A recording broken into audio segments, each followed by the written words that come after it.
Hello folks, today I'll show you the farmhouse from Diorama that I chose as a building for my M3A1 Reconnaissance diorama. I bought the kit myself and I'm not doing any paid advertising here. The kit cost €25 2 years ago. It is a kit consisting of plaster cast and laser cut parts.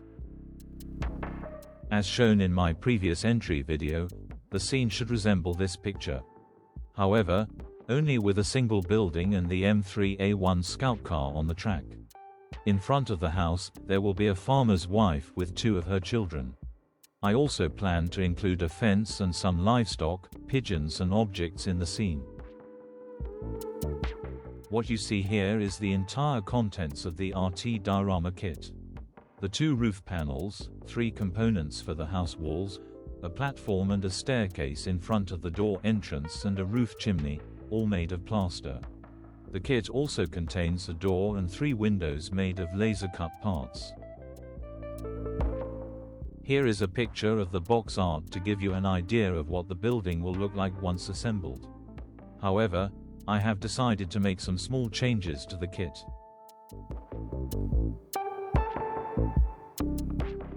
In my opinion, the proportions of the house were not really convincing. When looking at various photos of Russian country houses, I noticed the inappropriate height of the building. To eliminate this discrepancy, I sawed out 2 of the lower beams and this lowered the house by about 15%.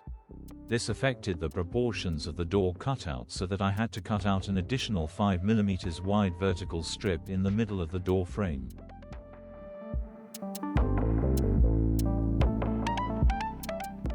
After this adjustment, I put the cut parts back together with P glue.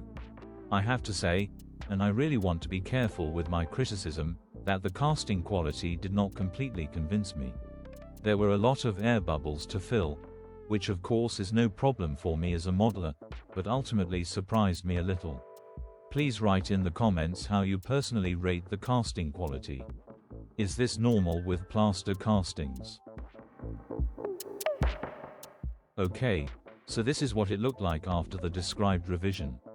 As soon as the parts have been primed, I will decide what to do next.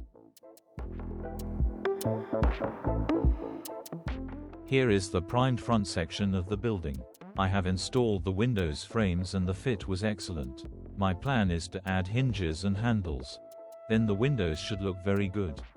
I still have to make curtains and glass panes out of plastic film for the finishing touch. To replace the door that no longer fits in the frame, I built a new door from scratch. The door is not perfect, but I will use it, because there is still some more work to be done. The roof texture is rather rudimentary and a large piece has broken off. So I will make some improvements and changes here. I may also rebuild the entire roof section from scratch. I'm not 100% sure yet. To imitate the straw texture, I got myself a paste brush. The cut-off brush bristles are great for imitating a thatched roof. Unfortunately, the chimney has no details on the top, so I'll do a little more carving there to get a few more details. Okay, here is the result. Not great but finished. After this change, I gave the wall sections a base coat of paint to check the overall look and get a better understanding of the building. Okay, it's time for a quick interim assessment. I'm happy with some of the adjustments, others weren't well thought out or implemented. Of course, it's my small-scale model world and I can do what I want with it. But I've noticed a few things that, I would say, didn't go perfectly well. I would like to start with a very successful change. The new proportions that were created by removing 2 beams are very convincing and turned out exactly as I wanted.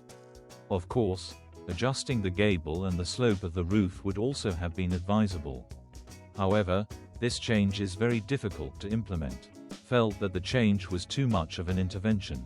Ultimately, there comes a point where the changes justify a complete rebuild from scratch. But, and that is one point that really annoys me, on the side wall with the entrance door I have distorted the proportions and made them worse. The door cutout is now the same size as the window cutouts. That is not good. On the panel with the door cutout, I should have removed 2 of the upper beams that run above the door instead. Then I could have continued to use the laser cut door. It's a shame, but that's how it turned out. Okay, after we have talked about these shortcomings, let's look at the next steps. I assembled all the building parts and shortened them on the back according to the shape of the base.